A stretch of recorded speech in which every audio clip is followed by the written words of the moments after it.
Bismillahirrahmanirrahim, wassalatu wassalamu ala ashrafil mursalin. Dans cette vidéo, on va voir comment on peut faire le paramétrage réglementaire de, du logiciel robot pour générer les charges du vent selon la norme Eurocode 1 au lieu de la norme MV65. Donc, lorsqu'on fait le choix de la norme MV65, ici, dans les charges du vent, lorsqu'on clique sur la génération des charges, on trouve très bien charge neige du vent de T3D et on peut parfaitement sélectionner les bardages, générer la charge du vent et du neige selon la norme MV65. Mais quand on fait le choix de la norme Eurocode 1 pour générer les charges, lorsqu'on clique sur les mêmes icônes, on se retrouve avec des icônes qui sont grisées. Ça revient en fait que le logiciel robot actuellement ne dispose pas de module capable de générer ces charges selon la norme Eurocode 1. Donc on peut le lire sur le LED, on peut visiter cette page-là. Donc je vais vous laisser le- le lien en bas de la vidéo. Donc, une question a été posée, donc très récemment, le 8 octobre 2023. Est-il possible de générer des charges de neige et du vent sur une structure 3D conformément à la norme Eurocode 1 dans le robot Structural Analysis? Donc, ici, c'était ça le problème. Donc, ça, c'est la norme. Ensuite, la réponse, il n'existe pas de génération automatique de charge du vent spécifique à la norme pour les modèles 3D dans le robot Structural Analysis.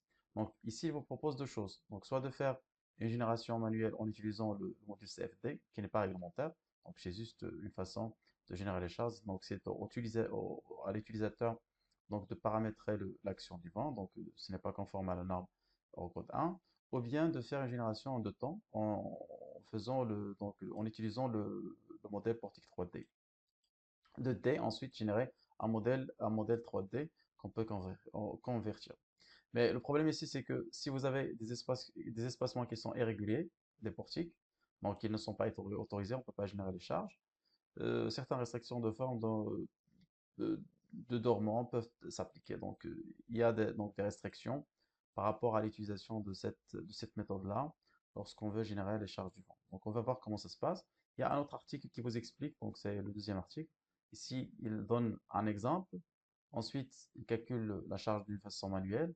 Ensuite, il utilise le logiciel robot pour générer le modèle et calculer donc la charge du vent selon le norme Eurocode 1 en utilisant donc cette méthode de génération en portique 2D.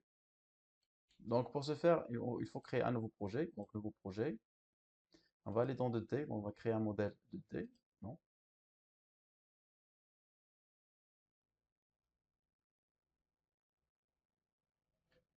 voilà, donc on élimine la grille. Ensuite, on va créer des lignes de construction. Donc les lignes de construction, c'était 4 x 5, donc c'est le même projet. Donc l'espacement 5 fois 20. Et suivant Z, nous avons donc 6 mètres, 1,20 m, comme... Ensuite, on va cliquer sur appliquer.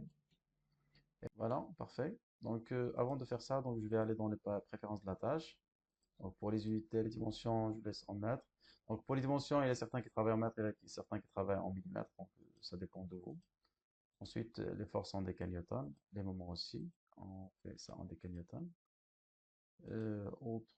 Voilà, donc les déplacements, on les fait en millimètres. Les unités, voilà, force et tout. Et ce qui nous intéresse ici, c'est les normes. Donc, structure en acier, on va utiliser la norme Eurocode 3. Donc ça, c'est des versions de l'Eurocode 3.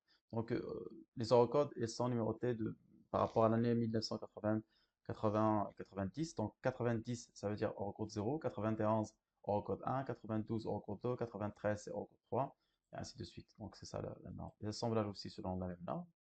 Le bois, je n'ai pas besoin. Donc pour le béton armé, c'est l'Eurocode numéro 2, 1992. Pour le géotechnique, c'est le record numéro 7. Donc, c'est le N 1997. Donc, ça, c'est le paramétrage de toutes les normes Eurocode que nous avons actuellement. Pour les charges, donc pour les pondérations, on va choisir l'Eurocode, donc l'Eurocode numéro 0 pour les charges. Ensuite, pour les charges et vent, on va paramétrer, on va utiliser la norme Eurocode 1. Voilà, pour les charges sismiques, ça dépend de votre pays, donc ça dépend de la région où vous êtes. Donc pour le moment, peut-être on va laisser, donc on va continuer avec la série Eurocode. Donc c'est l'Eurocode 8, qui est donc la norme pour le calcul ou bien la justification de structure vis-à-vis de l'action sismique. Voilà. Ensuite, je clique sur OK. Très bien.